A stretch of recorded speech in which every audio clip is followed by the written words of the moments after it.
Hey everyone, welcome back to the channel. In today's quick but complete guide, I'll show you exactly how to close a Microsoft PowerPoint presentation in both PowerPoint 2019 and Microsoft 365. And, most importantly, how to make sure all your hard work is safely saved before you exit.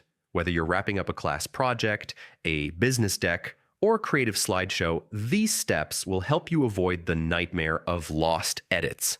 Let's dive right in. First, open the presentation you want to close. If it's already on your screen, great, you're ready. If not, find the file on your computer or open it from the recent list inside PowerPoint. Before you shut it down, take a quick moment to review your slides. Scroll through each one to make sure everything is exactly how you want it. Text, images, animations, and any last-minute changes. A 10-second check can save you from accidental mistakes. Now head to the top left corner of PowerPoint and click on the File tab. This opens the Backstage view, which is where all the essential commands like saving, exporting, and closing live. From the list on the left, select Close. This tells PowerPoint you're done with this file and want to close just the presentation, not the entire program. At this point, PowerPoint will display a prompt asking, "Do you want to save your changes?" This step is critical. If you've made edits, you'll see three choices: save, don't save, or cancel.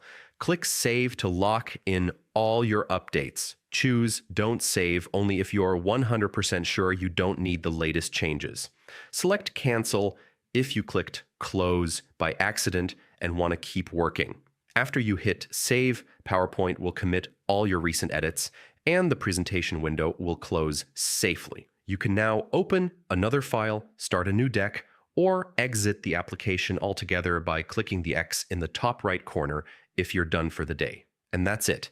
In just a few clicks, you've successfully closed your PowerPoint presentation while making sure every change is saved. No more panic about lost slides or forgotten edits. If this guide helped you, give it a thumbs up, subscribe for more simple tech tutorials, and drop a comment if you have any questions. Thanks for watching, and I'll see you in the next video.